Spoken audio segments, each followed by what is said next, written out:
Good afternoon and welcome to Seniors Count.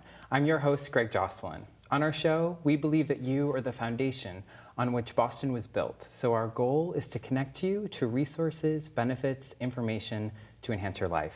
Thanks for joining us. Having lived through most of the decades of the 20th century, Boston seniors have seen and participated in sweeping changes in history, technology, culture, communities, and the arts, and are a unique and powerful position to offer their memories and interpretations of those changes. The Elderly Commission and Boston's leading writing center called Grub Street Incorporated honors these voices every year by offering a creative writing class to older adults. Today, we're gonna learn more about this dynamic program coming to Dorchester with Seniors Count host and Elderly Affairs Deputy Commissioner Tula Mall, along with Patricia Walsh, a memoirist from West Roxbury. So thank you both for joining me today to talk about the Memoir project. Thank you. The first thing I want to ask you, Tula, since you've had so much experience in the neighborhoods of the Memoir project since its beginnings, what is the project and how has it reached Boston? So the Memoir project is, like you said, a collaboration between the City of Boston and Grub Street, who is an amazing organization. They do so many classes teaching people of all ages the art of writing, editing, production, the whole piece. And so partnering with them, we have gone from neighborhood to neighborhood. We started this in around 2006, teaching workshops in each neighborhood, teaching older adults how to write their memoirs. Obviously, we don't get to write. They don't get to write all their memoirs. Okay, so it's not a full volume of their life. Yeah, it's not a book per Shorts. person. Yeah. But they learn the art of what it is to write a memoir, and they get taught how to start thinking about it and how to start really diving into those stories, because all of us obviously have memories, and it's like once you talk about, everyone tells a story, but when you tell that story, when you write it, it's very different things. So when you tell a story, you have like a minute and a half of when you're going to capture someone's attention. Exactly. Writing, it's a much deeper process. And so they teach you how to really start thinking about the questions people are asking when they're reading and really get into the story and get all the details out to make it a more full, complete story. So that is, so the Memoir project is teaching older adults how to write their memoirs and then publishing the memoirs in a book. And we can talk a little bit more about that. For example, this is one of the books that the Memoir project has. We have published, 3, and like I know we'll talk about later, but we'll be launching volume 4, which is the book that our friend Pat is in. Right. So one of the questions I had about the Memoir project is finding more about the structure of the class. What would seniors expect if they join the Memoir project when they arrive? That's a good question. That is obviously something that you'd be interested for people to know about. So the way the workshop works is it's 8 weeks. First 4 weeks, they meet as a group. The workshop has a limit of 15 people and plus a coach. So they meet usually around a big round table or square table, whatever we have in that space. And the one coach goes around and gives them prompts. A prompt would be something like, finish the sentence, my mother never. That's a great prompt. Yeah, wow. and so they don't necessarily complete it out loud, but they complete it in their notebook. Sure. And she'll do other things like make a list of a bunch of childhood friends, or make a list of all the jobs you've had. And she says, include everything, include babysitting or just doing the chores around the house, anything that is considered work that you did. So make a list of these. So these are ways to start your memory flowing. Oh, that's wonderful. Memory juices. So that is, that's essentially brainstorming through the first 4 weeks. Yeah. And then people did share, so they would take turns sharing a little bit once a story got a little bit more developed. And then after about 4 weeks, people also had prompts to take home and work on. So they would basically be filling up this notebook with their memories. And then the second 4 weeks, folks got divided up to work one-on-one with a coach, and they worked 45 minutes per week individually with a coach, working on a specific story. So really diving into the story, fleshing it out. The coach would ask details like, I'm just making something up, but what was the color of the car that you got driven to your prom in, or if the story was about that. Right. What did it smell like? What it sounds like? So really things to make the story more full. Yeah, that's wonderful. And so in the last 4 weeks, are they working on an essay that will be included in the book, or is it just multiple essays, or how does it? I know some people have managed to complete more than one essay. I know in the first volume, there are some people who have more than one essay, but it depends on how far along you are in your essay. I mean, if you complete one, then you can work on another one with a coach. So it just depends on how much time it takes to really get the story complete. And that's great because not a lot of creative writing classes offer the private time with a coach. So I think that's nice, especially because I wanted to ask, are the members of the project writers to begin with, or are they non-writers? Or Yeah, so eligibility for the project is you have to be over the age of 60, preferably live in the neighborhood that we're doing the workshop in, and be able to write on your own and be able to listen and sit in a classroom setting. But we've had folks who've participated who didn't have a high school degree. We've also had people who had multiple degrees, and we've had these people in the same class. So so it creates a range of stories and a range of experiences that they share. That's wonderful. And Trisha, as a member of the West Roxbury group, did you feel that sense of community and that sense of assistance as you were struggling with your writing process? Well, I'm originally from Brighton, so when I read about the Memoir Project in Boston Seniority Magazine, I love to write. My background is journalism.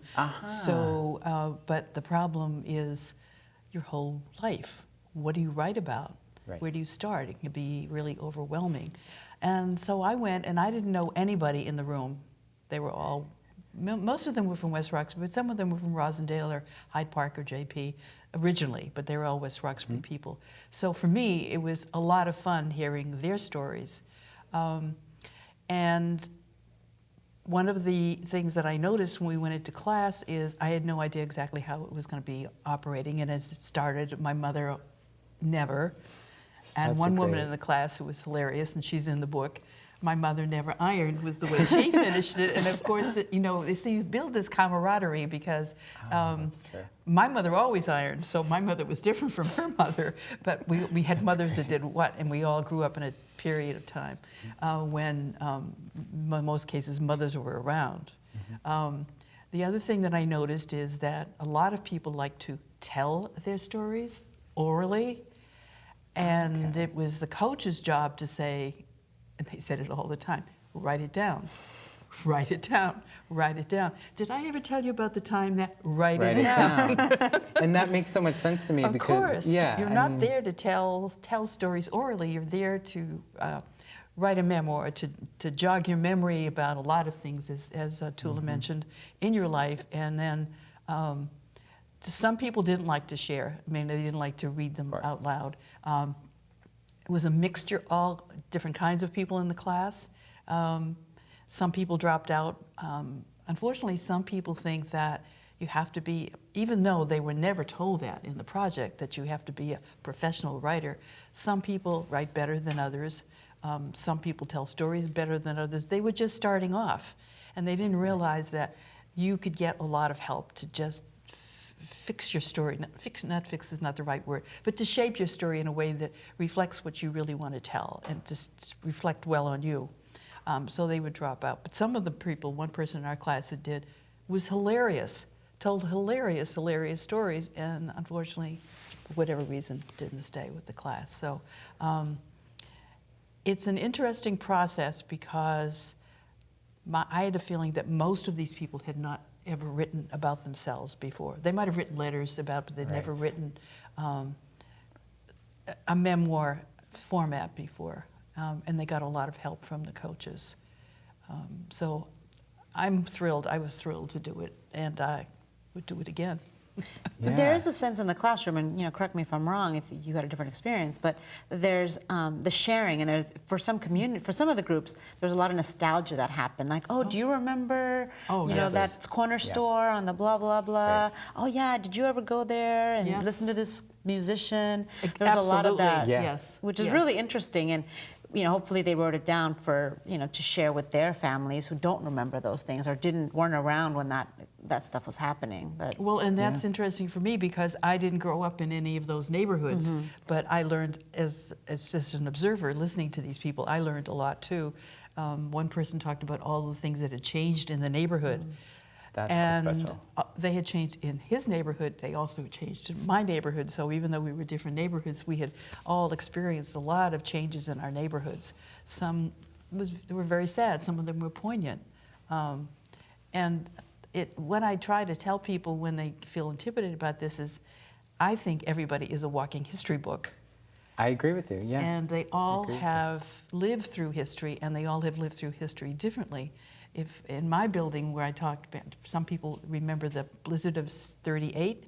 I don't remember the blizzard of '38. Wow. But the minute you say the blizzard of '38, 3 or 4 people start talking about it. And I said, we've got to get that recorded somewhere. That's just wonderful. So, and this project helped me think in that way, that those wonderful stories need to be recorded someplace. And this project is a wonderful way of doing it. Definitely. And so people have asked me, well, how'd you get involved in that? You can almost come back again to West Roxbury and get a new group of people who would like to do this. So it could be, you could be doing this forever. Yeah, we could keep going. Exactly. And Tula, what has the response been from people who weren't part of the project in listening and reading the stories? So it's interesting because when I first go into a neighborhood to recruit, it was like begging people, please join. I swear you're going to let it. Just show up to the first class, just come to the first class. If you don't like it, I give you credit for showing up. But then it's interesting because once people have done the whole process and we move on from that neighborhood, then they're talking to their neighbors and their families.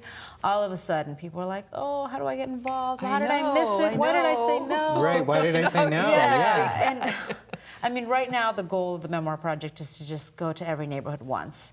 Once we complete that, we'll have to have a discussion as to what's next. But that's the goal. Yeah. And it's nice that we've been able to have readings and times where people can share these stories. And Patricia, you had the experience of sharing an excerpt from the story that you wrote that's published in Volume 4 at the West Roxbury Library. So I wanted to ask if you were interested in reading that, because we'd love to hear that story. Sure.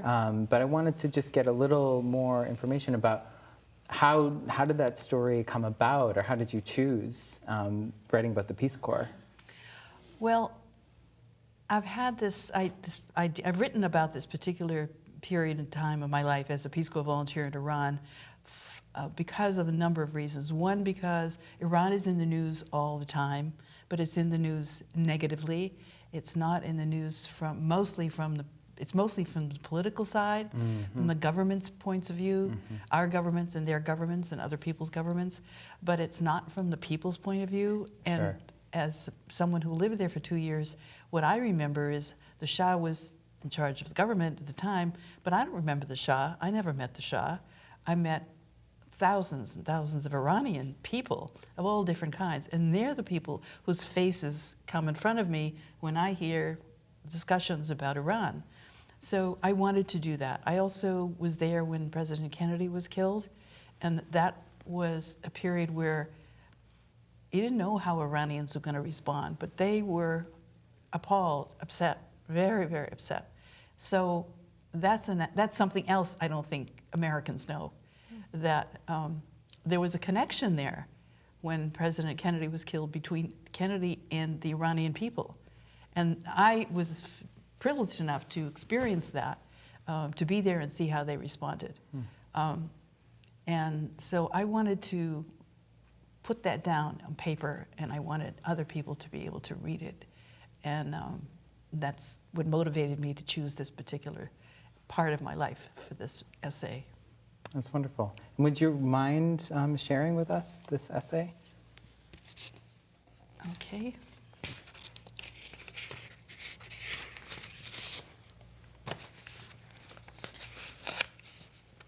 The name of the entire essay, this is just an excerpt that I read at the West Roxbury Library in December with several other people from the Memoir Project.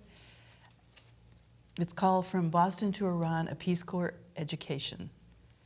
After 3 months of stateside training to be an English teacher, I arrived in Iran to learn that I was expected instead to organize a library in an agricultural college in the southwestern province of Khuzestan. My 2-year assignment would be spent at Ahwaz Agricultural College, located about 40 miles northwest of the nearest town. It was 1962, and the U.S. and Iran were on friendly terms. I was one of 43 Peace Corps volunteers, the first to be stationed there. The 1,240-acre campus sat on the east bank of the Karun River. Khuzestan is the oil-rich section of the country, and the National Iranian Oil Company had donated a large portion of land for the college.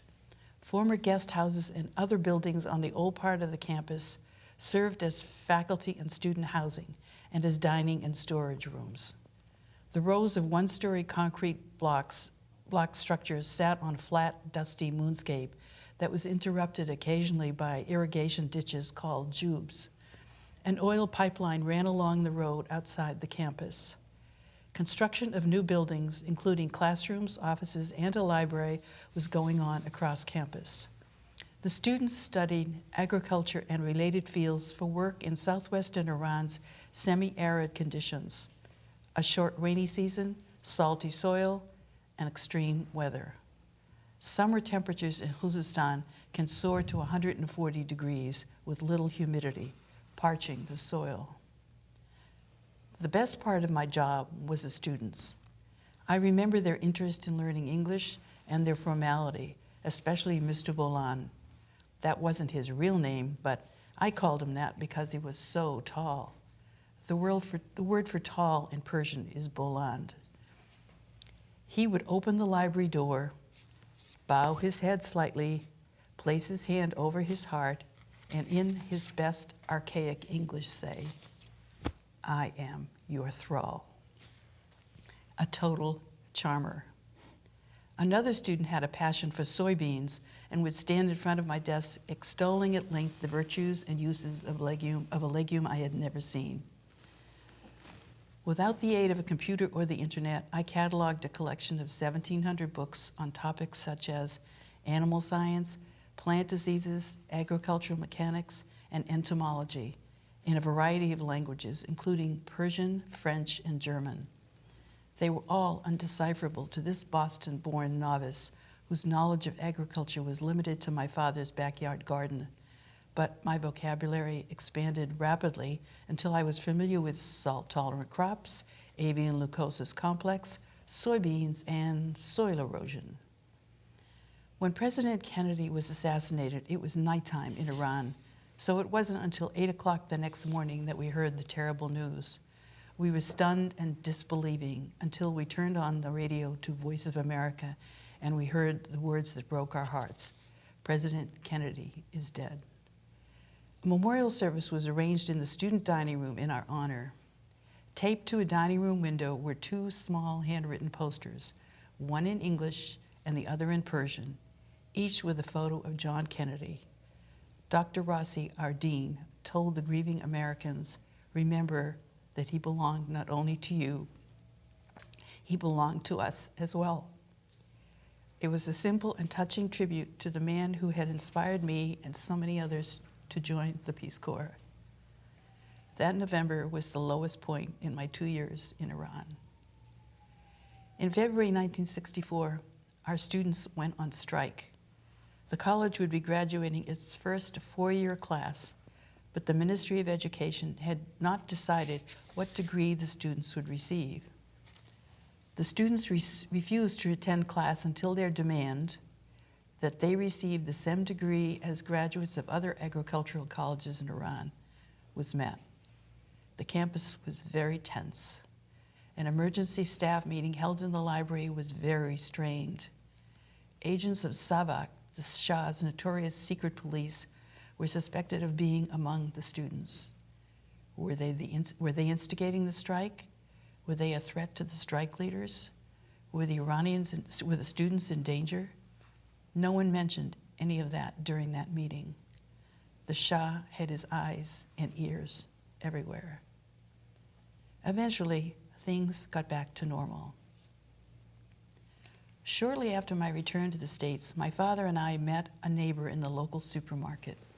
My father proudly introduced me as his daughter, just returned from the Peace Corps. "That's nice," replied the neighbor, and then turned and went on with her shopping. My father and I were taken aback by her lack of interest. But what if she had asked, "What was it like? What did you learn?" Today, I would tell her how exciting it was to live in a country with such an ancient past, that Iranian food is delicious, and Iranian hospitality is legendary, that, like the Irish, Iranians love poetry, that traditional Iranian architecture is magical, that entering a Persian carpet shop is a test of willpower, and that Iranian merchants love to bargain. The many Iranians who taught me about their history, politics, geography, humor, art, literature, and, of course, agriculture also changed my view of the world and of my own country. It's no wonder that 50 years later, my fond memories of Iran remain tucked in a corner of my heart. Sorry. Thank you so much, Patricia, welcome. for sharing. What was it like to read it? Emotional. It's very I wanted to tell the audience, though, one very happy thing came out of all of this, and that is I have a copy of the posters that I referred to in the essay, and finally, after 50 years, I decided to approach the Kennedy Library and ask if they would like them for their collection, and they said yes. So here are the posters, and they are that's now wonderful. officially part of the JFK Library. Wow. The English and the Persian. That's beautiful. That is wonderful. I'm thrilled. Yeah. So this is such a great contribution to the Memoir project. It's so nice to have someone from the Peace Corps included, especially in Volume 4, and there's another Peace Corps story in here as well. Yes, there is. Yes, So- we didn't know each other when we I met as part of the know. project, and Exactly. I loved hearing his essay because he talked about the fact that a school he helped build was there when his group of Peace Corps volunteers went back 50 years later. The school was still there, Wow. It's and I'm amazing. thrilled. I'm going. It's amazing. So it was like both of us had like full circle. Mine with getting these very important posters to me to the Kennedy Library, and then his school still existing. I Yeah. thought that was just great. So, Thank you so much for sharing Thank and, you. and being so Sorry. open about your story. Sorry it's, about it's that. wonderful. No, I mean, I cry all it's the time. beautiful. It's so- Every it's time I've so told this beautiful. story, I cry. So I'm amazed that I just managed to keep it together to the very last phrase. Wonderful. And I think, the credit to the coaches who are part of this that really help draw out these stories that really need to be told. And I really hope people can take advantage of the Dorchester class Yes, coming up. definitely. So when will Dorchester start? So we are recruiting. So again, it's only 15. We can only accept 15 participants. We're starting in early March. It's still determining. We're still determining the date because we need to find a location, and we're still figuring out the location. The location will be in Dorchester. Great. The class is 2 hours. Plus, we cater a lunch. That's so nice. I know Nice. everyone loves lunch. Yeah, everyone loves lunch. And so the class is from 10 a.m. to noon, and then we have a lunch cater from noon to 1. And it's nice because after 2 hours of writing and thinking and working, then you get to hang out with the folks that you've been talking to and talking with for about 2 hours, and really kind of digest everything you heard, and maybe you can ask oh, so-and-so, Greg, tell me more about that story. That was really Right. unbelievable. Like a debrief. Yeah, a debrief, yeah. And it's nice because they get that moment also to get to know each other in that, outside the classroom setting. That's wonderful. And I know people have built really strong friendships from the classroom, so in some of the neighborhoods. So Yeah. It's nice to have those connections last and remain, especially in your local community. And Oh, I know what it's that's all true. about. One of the people I met in the supermarket, and we chatted away, and I go, wow, I got to get out of here. Yeah. Yeah, And it was unfortunately, we're out of time, and I wish Oh. we wouldn't, but we really appreciated having you here today and sharing your Oh, story. thanks so much for asking me. I really like the opportunity. And thank you, Tula, for sharing more about the Memoir Project as well. No So, problem. and thank you, our guests and our viewers, for watching Seniors Count. It's brought to you by Mayor Thomas. Sorry, we have to do it again. Sorry. It's a habit. All right. Can I start again? Okay. All right. So, and thank you, Tula, for coming and sharing more about the Memoir Project. of course. So, and thank you for watching Seniors Count. It's brought to you by Mayor Martin J. Walsh and our Commissioner Emily Shea. To contact us, please call 617-635-4366 and the Mayor's 24-hour hotline at 617-635-4500. As always, you can email us at elderly@cityofboston.gov, and you can also find us on Facebook. Have a great afternoon. I see skies of blue and clouds of white, bright blessed days, dark sacred nights, and I think to myself, what a wonderful world.